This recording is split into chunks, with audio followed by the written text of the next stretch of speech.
Hello everyone, I am Joy and today my group will be discussing with you something unique. Before that, let us watch a short reel. How to pronounce English names in Iban.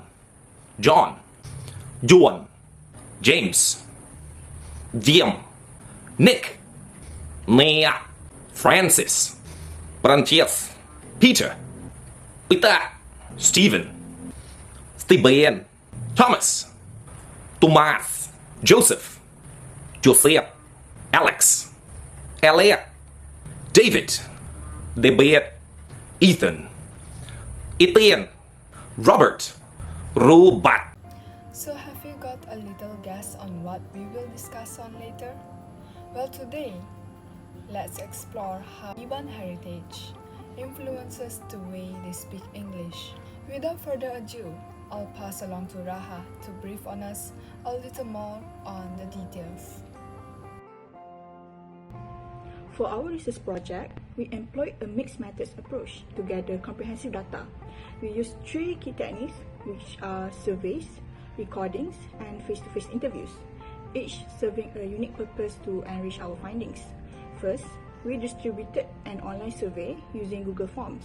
This allowed us to collect responses from the Iban community quickly and efficiently, providing both quantitative data and qualitative insights.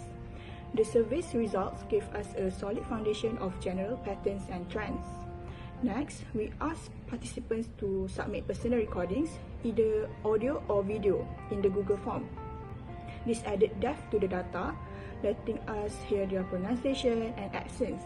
The recordings help us understand perspective that might not have been fully captured in writing, offering a richer and more detailed insights. Lastly, we conducted face-to-face interviews.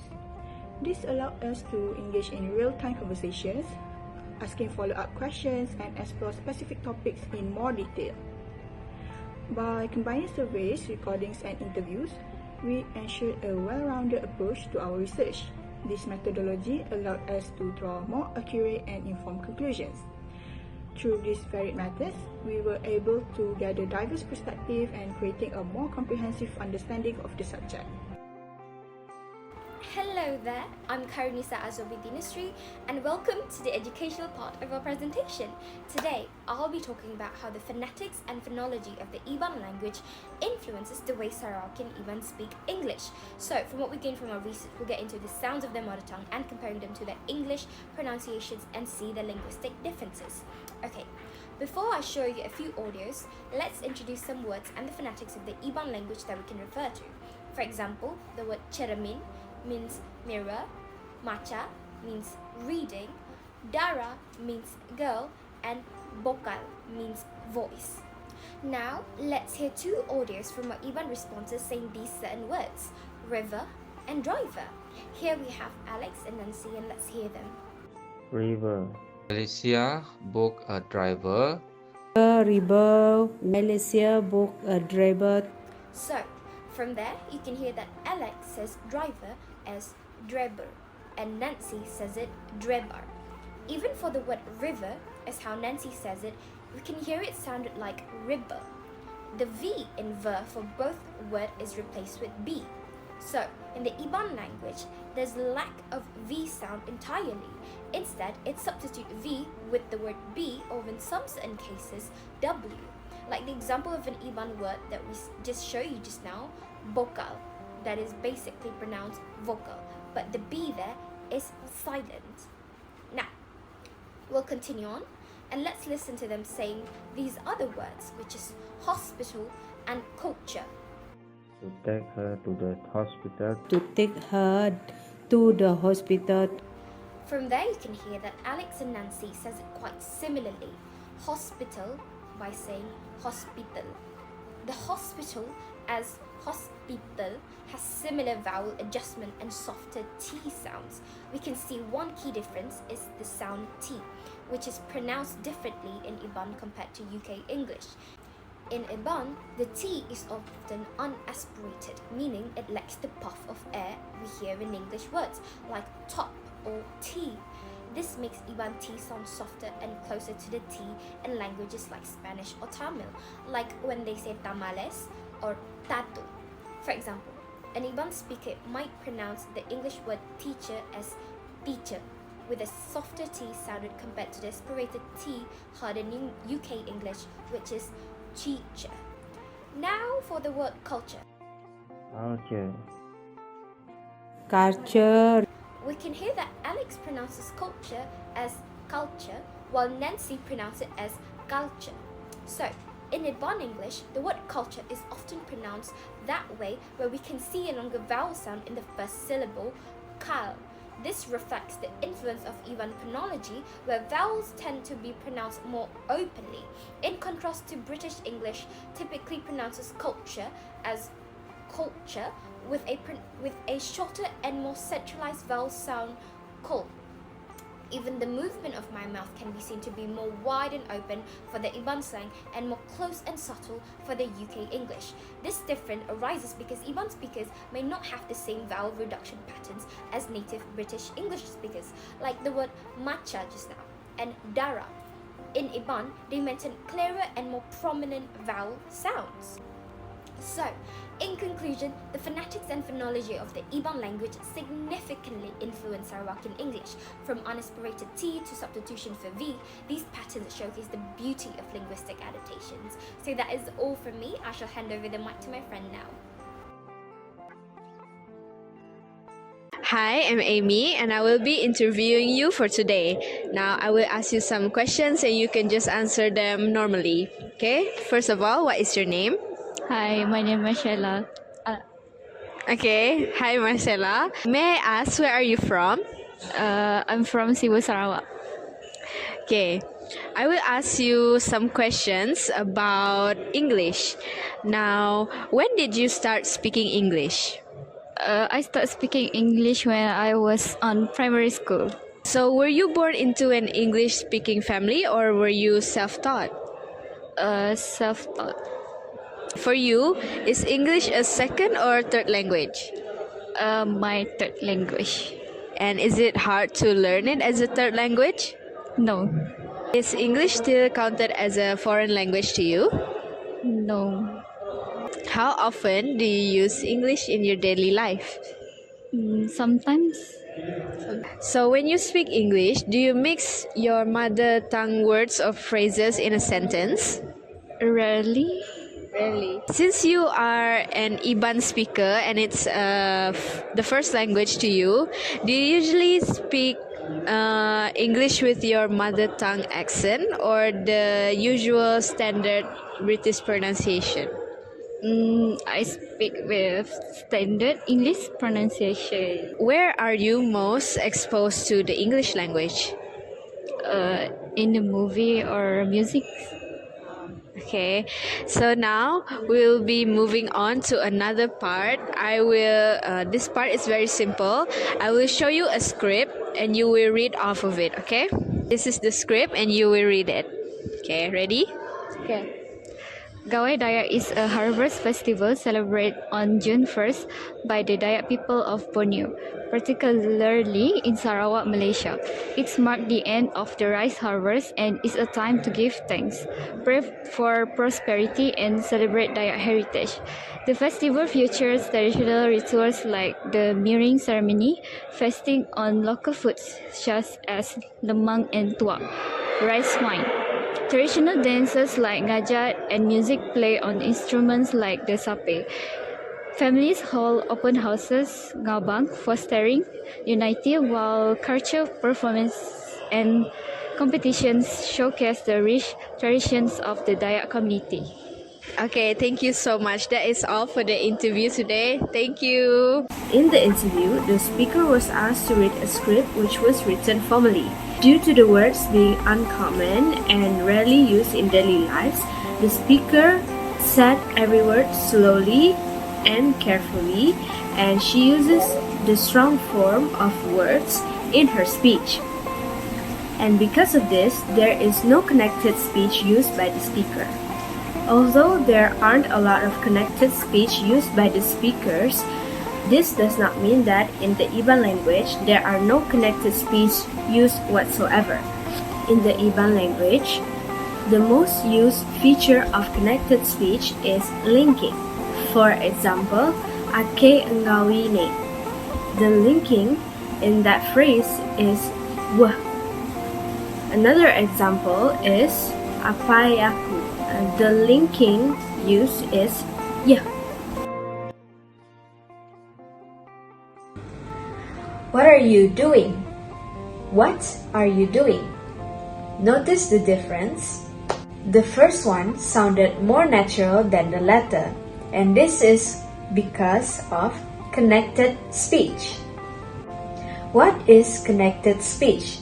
Connected speech is a language spoken in a continuous sentence. Sounds in words spoken may change. Sometimes there are sounds added and sometimes they are deleted. In connected speech, there are 4 features that we can look at. The first one is assimilation. Assimilation occurs when a sound in a word causes a change to the sound of the word next to it. The second feature that we can look at is coalescence. Coalescence is when 2 consonants are put next to each other and they form a new sound. Next one is elision. Elision is the omission of a sound in a word. And the last one is linking. Linking is the link between words in a sentence. However, some of the Iban speakers who rarely speak or are exposed to the English language do not apply connected speech in their spoken language. This is mainly due to their fluency in the language itself. For example, the speakers Nancy and Jesselyn. In every English sentence spoken by them, they use the strong form of a word. They say the words individually, which makes them sound unnatural when speaking English. Nevertheless, some of the Iban speakers, they do apply connected speech when speaking. For example, the speakers Dian, Evelina, and Penny. When they say the phrase but they, coalescence occurred because they pronounced the phrase as but they. This is due to the consonants t and th being next to each other, which forms a new sound, which is d. The second feature that some of the speakers applied is elision, which is applied by the speakers Alex and Penny. For example, when saying the phrase lost and, they omitted the sounds t in lost and d in and. Meanwhile, Shen, Evelina, and Penny omitted the sound t in booked. All in all, connected speech comes naturally to the speakers, and it all depends on the speaker's familiarity with the language itself. We have seen and heard how the Iban community speak English. Now let's look at our analysis of our Iban respondent. So, based on our analysis from 55 respondents, we get a variation of Iban speakers, which is speakers with strong Iban accent and speaker with a standard English accent. Let us see the factors of how some Iban speakers have a really strong Iban accents when speaking in English. So, based on this bar chart, we gain that the most of the Iban speakers started learning English in primary school. Due to this, we apprehend that the majority of Iban families prioritize in learning their native language, which is the Iban, and the national language Malay, as it is crucial for cultural identity that led people to place less value on learning English. Moreover, English is introduced as a formal subject in primary school, and that is where they were exposed to English and developed the basic of the language. So, according to the collected data in the pie chart, 89.1% of our respondents are mostly speakers with a strong Iban accents that learn English through self-taught basis. The reason lies on the main cause our respondents come from rural areas. In often cases, schools in remote areas often lack necessary resources, technology, and even facilities to provide comprehensive English education. So, the English language isn't prioritized to them. They do learn it, but they don't apply it in daily conversation. In such cases, individuals may take the initiative to learn English independently through online resources, books, language apps, or by conversing with English-speaking friends. Okay, now let's have a look at our final pie chart. It is induced that 49.1% of our respondents are mainly exposed to English language via social media such as Instagram, TikTok, and etc. So we gathered that these mediums plays a vital role that act as an engaging tool for learning English. In short, it is clear that our respondents use this alternative method to strengthen and practice their English besides learning the language from school. So, through our analysis, we can conclude that the Iban speakers' upbringing will somehow influence their articulation and pronunciation in English. However, this analysis might not be concise enough, as some of our respondents even speaks English fluently with the standard English pronunciation, and they still believe that they have their mother tongue language accent. Now, let's take a look at the bar graph here. As you can see from the first question, majority of the respondents chose kindergarten for when they started speaking English. And these respondents are also the ones that can speak in a westernized English without the influence of Iban accent. Based on this bar graph, as many as 26 respondents out of 55 respondents can speak English fluently. This bar graph also illustrates a huge gap between kindergarten and university, and this explains on the fact that early exposure to learning English language is beneficial to children in speaking English eloquently. And usually at this early stage of life, teachers and parents will encourage their children to speak more and giving them constant unmasking of new vocabulary.